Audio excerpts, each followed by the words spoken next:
এবারে বলো এটা কোত্থেকে বেরোলো আগে সেটা আগে দেখাও। এই যে এইখান থেকে, এবারে বলো। হ্যাঁ, এই টাওয়ালটা দেখে আমার অনেক পুরোনো দিনের কথা মনে পড়ে যাচ্ছে, পুরোনো স্মৃতি। এটা হচ্ছে আমি জলপাইগুড়ি ইঞ্জিনিয়ারিং কলেজে যখন পড়তাম, খেলতে তো খুবই পছন্দ করতাম, সবসময় খেলতাম। তো ফুটবল টুর্নামেন্ট হয়েছিল first year, second year, third year, fourth year. তো সেই টুর্নামেন্টের ফাইনালে আমরা জিতেছিলাম। সেই সময় আমাদের সবাইকে একটা করে এরকম টাওয়াল দিয়েছিল। সেই ফাইনালের দিনের কথা মনে পড়ে যাচ্ছে, সেই কলেজ লাইফ।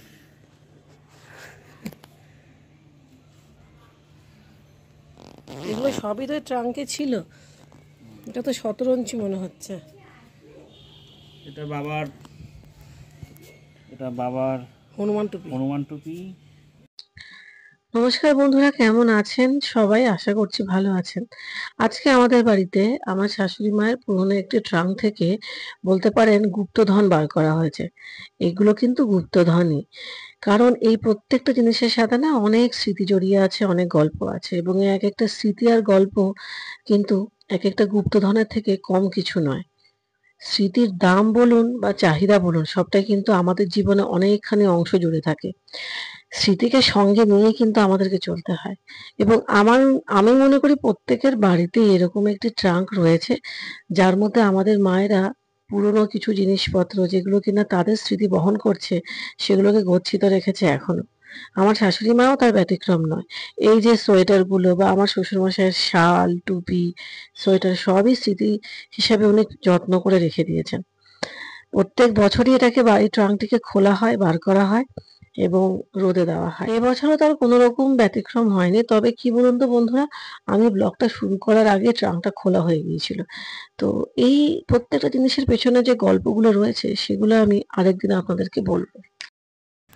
পুরনো ট্রাঙ্ক খুললে না অনেক কিছু পুরনো স্মৃতি মনে পড়ে। এই বাড়িতে রাখা এই পুরনো ট্রাঙ্কগুলো না অনেকটা ওই গুপ্তধনের মতন, জানেন তো। প্রত্যেকের বাড়িতে আছে, দেখবেন সবাই রিলেট করবেন আমার এই কথাগুলো। সবার বাড়িতে রাখা আছে, এবং আমাদের মায়েরা কী করে এই যে জিনিসগুলোকে না গচ্ছিত রাখে, এবং যখন এই ট্রাঙ্কগুলোকে খোলা হয় তখন পুরনো স্মৃতিগুলো যেন এক নিমেষে আপনার চোখের সামনে এসে পড়বে। সেরকমটাই আর কি আজকে হলো।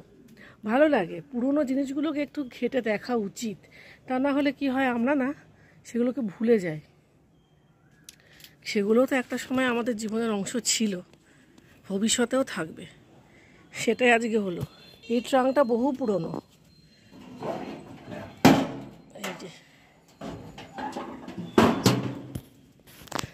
আমার মায়ের কাছে এরকম বহু পুরনো জিনিস আছে, কিন্তু আমি ওই মাকে বলি, মা একটু আধটু করে ব্যবহার করো, কারণ কি হয় অনেক সময় ওই নষ্ট হয়ে যায় আর কি।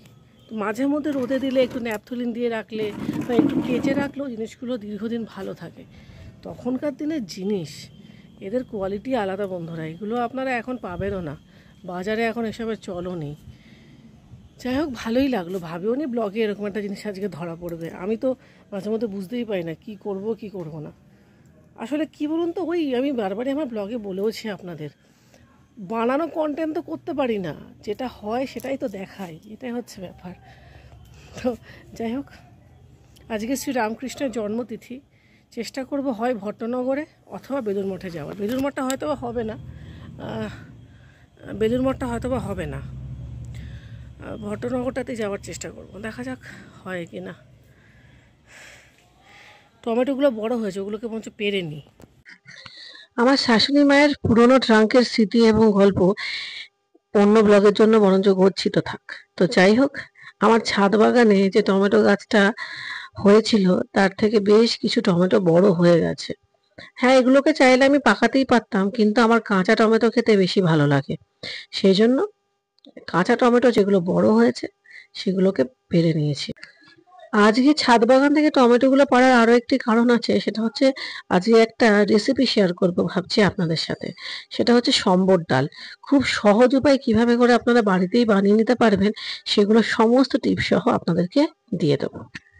কেমন উঠলো ভিডিওটা জানি না, একটু ঝাপসাই লাগছে। আসলে নতুন ফোনটা না কেনা হওয়া পর্যন্ত পুরোনো ফোনটাতে তো ব্লগিং করছি, একটু পিকচার কোয়ালিটি খারাপ আসতে পারে। তো যাই হোক, আজকে প্রথমবার আমার গাছের টমেটো তুললাম। আরও হয়েছে টমেটো গাছ, এখন সিজন চলে গেছে তো বোধহয় গাছগুলো অতটা মানে রেখে কতটা কি লাভ হবে জানি না। এর আগের ব্লগে তো দেখিয়েছি আপনাদের। এই যে হয়েছে, অনেক কটাই হচ্ছে, এখানে একটা, এখানে দুটো, তিনটে, চারটে, পাঁচটা মতন প্রায় হয়েছে। দেখা যাক। মাঝে অনেকটা সময় অতিবাহিত হয়ে গেছে, ছাদে ব্লগ করার পরে আর ব্লগ করিনি। এখন একেবারেই ভাবছি রেসিপিটা আপনাদের সঙ্গে শেয়ার করব। এখন বাজছে রাত ৯টা, আমি সম্বর ডাল বানানো শুরু করে দিয়েছি। কড়াইতে সর্ষের তেল দিয়েছি, সর্ষে ফোড়ন দিয়েছি, সেই সঙ্গে মটর ডাল, ছোলার ডাল দিয়েছি, সরি মটর ডাল না ছোলার ডাল, কারি পাতা তো আছেই, কিছুটা রসুন কুচি দিয়ে দিয়েছি, আর সেই সঙ্গে দিয়ে দিয়েছি বাজার থেকে আনা লাল টমেটো।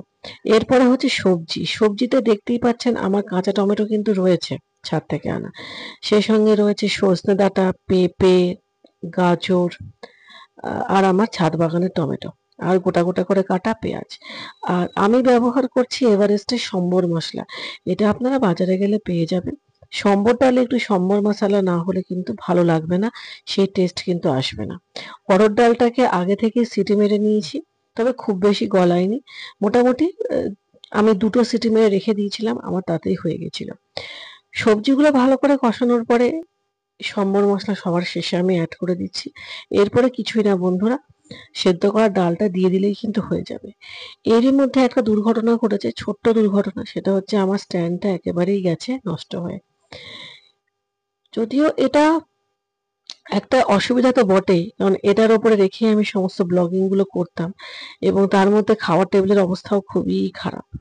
তো যাই হোক বন্ধুরা, সেই গল্পে পরে আসছি। এরপরে যখন সবজিগুলো ভালোভাবে সম্বর মশলার সঙ্গে মিশে যাবে, তখন সবার লাস্টে এই অড়হর ডালটা অ্যাড করে দেবেন, ভালোভাবে নাড়িয়ে নেবেন, নুন ঝাল আপনাদের ইচ্ছে মতন দিয়ে দেবেন। আর টকটা আপনারা যে যেমন ভাবে খেতে চান সেভাবে করে দেবেন। আমি যেমন গোটা একটা পাতিলেবু দিয়ে দিয়েছি, আপনারা চাইলে আপনাদের ইচ্ছা মতন দিতে পারেন। পরিমাণ মতন জল দিয়ে দেবেন, একটু ধনেপাতা দিয়ে দেবেন, তাহলেই কিন্তু সম্বর ডাল রেডি। আমার কিন্তু একেবারেই রেডি হয়ে গেছে সম্বর ডাল। এইবারে আসছি আমার স্ট্যান্ডের কথায়। হ্যাঁ, এটা ঠিক কথা, ওই স্ট্যান্ডটাতে মোবাইলটা রেখে আমি আপনাদের জন্য ব্লগিং করেছি, দিনের পর দিন ভিডিও বানিয়েছি। ঠিক আছে, স্ট্যান্ডটা না হয় ভেঙে গেছে, কিন্তু ভিডিও আমি আপনাদেরকে দেবই। তার কারণ আমি আমার ভিউয়ারদেরকে ভালোবাসি, তাদেরকে বিশ্বাস করি। তাই জন্য বলতে পারেন সমস্ত প্রতিকূলতাই আমার কাছে একটা চ্যালেঞ্জের মতন। আমি এর মধ্যেও আপনাদেরকে ব্লগ দিয়ে যাব, আপনাদের জন্য ভিডিও দিয়ে যাব। আজকের দিনটা এভাবে করেই কেটে গেল। আমার শাশুড়ির পুরনো স্মৃতিগুলোকে ফিরে পেলাম, তার সাথে ছাদ বাগান থেকে টমেটোও তুললাম, আর একটা সুন্দর সম্বর ডালের রেসিপি, যেটা আপনারাও বাড়িতে করে নিতে পারবেন, শেয়ার করলাম। যদি আমার ভিডিও আর আমার অনুভূতিগুলো আপনাদেরকে কোথাও গিয়ে ছুঁয়ে যায়, তাহলে অবশ্যই আমার চ্যানেলটাকে সাবস্ক্রাইব করবেন। কমেন্টে জানান আপনারাও কি এই ধরনের অনুভূতি ফিল করেন, আপনাদেরও কি দিনটা এভাবে করেই কাটে। আমাকে কমেন্টের মাধ্যমে জানান, আমি অপেক্ষায় থাকবো। সবাই ভালো থাকবেন, সবাই সুস্থ থাকবেন।